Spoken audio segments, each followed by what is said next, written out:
வணக்கம் நண்பர்களே, எல்லோரும் எப்படி இருக்கீங்க? நலமா இருக்கீங்களா? நான் பாரம்பரிய ஜோதிடர் ரவிக்குமார்.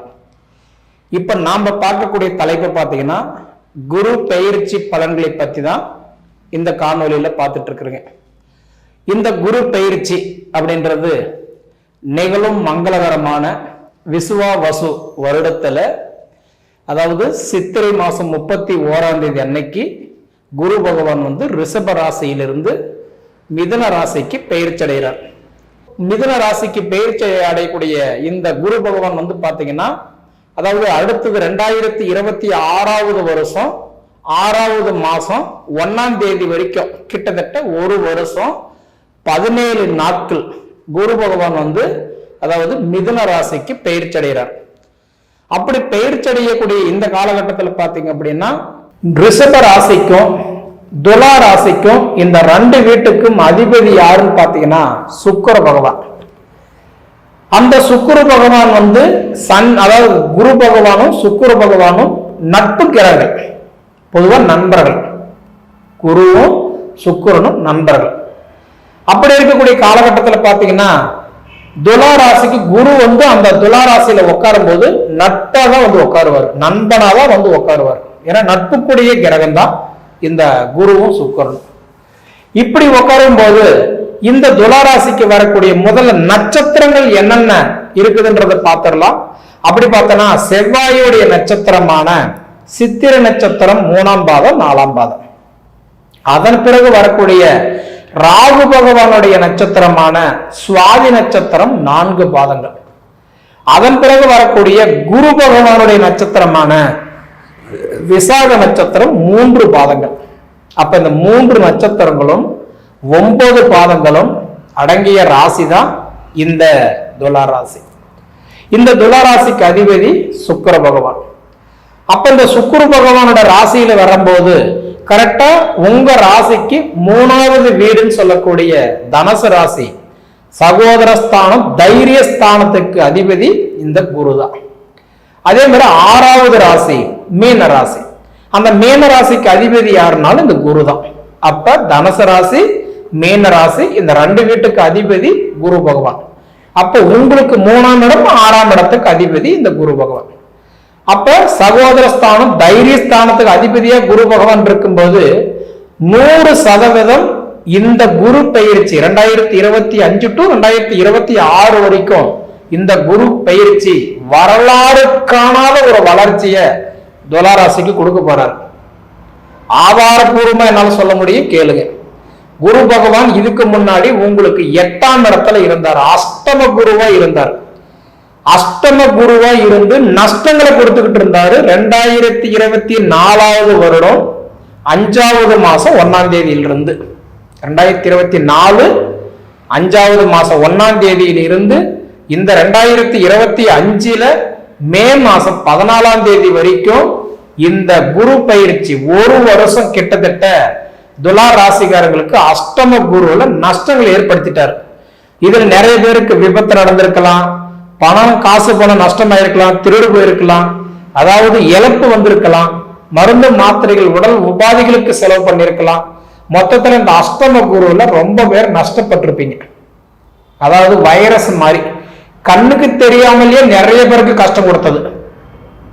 ஏன் சண்டை வருது, எதனால நம்ம அடிச்சுக்கிட்டோம், சண்டை போட்டுக்கிட்டோம், எதனால குடும்பம் பிரிஞ்சது, எதனால நம்ம தொழில் முடங்கி போச்சு, எதனால நமக்கு வர வேண்டிய பணம் வரல, ஏன் நம்ம கிட்ட லேபர்ஸ் எல்லாமே வரவங்க வரல, ஏன் நம்ம எடுத்த கமிட்மெண்ட் கம்ப்ளீட் பண்ண முடியல, எடுத்த முயற்சி எல்லாம் எதனால தடையாகுது, நினைச்ச மாதிரி வீடு வாசல் மண்மனையை ஏன் கட்ட முடியல, வாங்கியிருக்கிற இடத்தை ஏன் கிரயம் பண்ண முடியல, பூர்வீக இடம் ஏன் நமக்கு கட்ட பிரிக்க முடியல, அண்ணன் தம்பினால சகோதரன் சகோதரினால சுத்தி இருக்கிறவங்களால ஏன் பிரச்சனை வருது, மொத்தத்துல கணவன் மனைவிக்குள்ள ஏன் அண்டர்ஸ்டாண்டிங் இல்ல, மொத்தத்துல 4 காசு ஏன் சம்பாதிக்க முடியல, இந்த கேள்விகள் எல்லாமே இந்த ஒரு வருஷமும் உங்க மனசுல இருந்துகிட்டதான் இருந்தது. ஆனா இந்த கேள்விகளுக்கு மே மாசம் 14ஆம் தேதியில் இருந்துதான் உங்களுக்கு பதில் கிடைக்க போகுது. ஏன்னா மே மாசம் 14ஆம் தேதி தான் குரு பகவான் உங்களுக்கு 8ஆம் இடத்துல இருக்கக்கூடிய குரு பகவான் இப்ப மே மாசம் 14ஆம் தேதி 9ஆம் இடத்துக்கு பாக்கிய ஸ்தானத்துக்கு வராரு. இருக்கிறதுலயே பார்த்தீங்க அப்படின்னா இது வந்து ஒரு அருமையான ஒரு இடம், இந்த பாக்கிய ஸ்தானம்.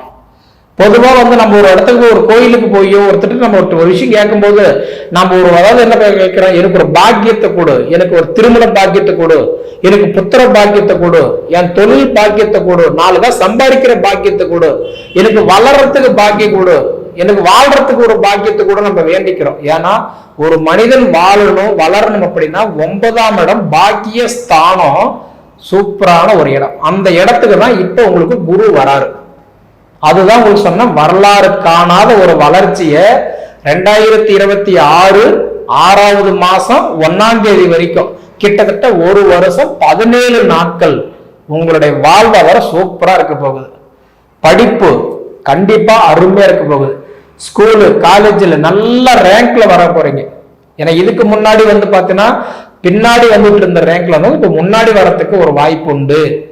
2வது பார்த்தீங்கன்னா படிச்சுட்டு வேலை வாய்ப்பு இல்லாம முயற்சி எடுத்த காரியம் எல்லாம் தடையாயிட்டு உங்க உழைப்புக்கு தகுந்த உயர்வு இல்லாம வயசுக்கு தகுந்த வளர்ச்சி இல்லாம டெம்பரவரியா வேலை செஞ்சுட்டு இருக்கிறீங்கன்னு சொல்றவங்களுக்கு பர்மனன்ட் ஆகிறதுக்கு வாய்ப்பு உண்டு. கவர்மெண்ட் வேலை அரசாங்கத்துல வந்து பாத்தீங்கன்னா கட்ட உத்தியோகம் அரசியல்வாதியா போஸ்டிங் வாங்கணும் அப்படின்னு முயற்சி எடுத்தவங்களுக்கு இந்த உடைய குரு பயிற்சி உங்களுக்கு சாதகமா இருக்க போகுது. சரிங்களா? அதாவதுன்றது பாக்கியங்கள் வரப்போகும் ஒரு அற்புதமான ஒரு தருணம். இந்த தருணம் பாக்கியங்கள் உங்களுக்கு கிடைக்க போகுது. நிறைய பேருக்கு குழந்தை பாக்கியம் இல்லாம ஏங்கிட்டு இருப்பீங்க துளாராசிக்காரங்களுக்கு. அவங்களுக்கெல்லாம் இப்ப புத்திர செல்வங்கள் பெருக போகுது. ஆசைக்கு எனக்கு பெண் இருக்குதுங்க, கடவுள் புண்ணியத்துல குறை இல்லை, ஆனா எனக்கு ஆண் வாரிசு இல்லைன்னு சொல்றவங்களுக்கும் சரி, இல்ல வம்சத்தை ஆள்றதுக்கு ஆண் உண்டு, என் ஆசைக்கு பெண் வாரிசு இல்லைன்னு சொன்னாலும் சரி, உங்களுக்கு வாரிசு கண்டிப்பா உற்பத்தியாகி உங்களுக்கு கொடுக்கக்கூடிய புத்திர பாக்கியங்கள் பெருகிறதுக்கு உண்டான ஒரு இடத்துல இப்ப குரு பகவான் வந்திருக்கிறார். புத்திர பாக்கியம் கிடைக்கும். அதே மாதிரி திருமண தடைகள் கண்டிப்பா சரியாகும். ஏன்னா இதுக்கு முன்னாடி நீங்க பார்த்த நேரம் அவங்களுக்கு தான் கல்யாணம் ஆயிருக்கணும், உங்களை பார்த்துட்டு போன நேரம் அவங்களுக்கு கல்யாணம் ஆயிருக்கும். அப்போ உங்களுக்கு வந்து பாத்தீங்கன்னா கண்டிப்பா ஏதோ ஒரு தடையாக இருந்துட்டு இருந்திருக்கு. அது திருமணம் எல்லாம் தள்ளி தள்ளி போயிட்டு இருந்திருக்கு. அவங்களுக்கு எல்லாம் பாத்தீங்கன்னா இப்ப வந்து குரு பகவான் உங்களோட ராசிக்கு இப்ப வந்து கரெக்டான்றது எத்தனை மேல வராரு, 5ஆம் இடத்துக்கு இப்ப குரு பகவான் கரெக்டான்றது இப்ப உங்க ராசிக்கு 9ஆம் இடத்துக்கு குரு போறாரு. உங்க ராசி 5ஆம் இடமா குரு பாக்குறாரு.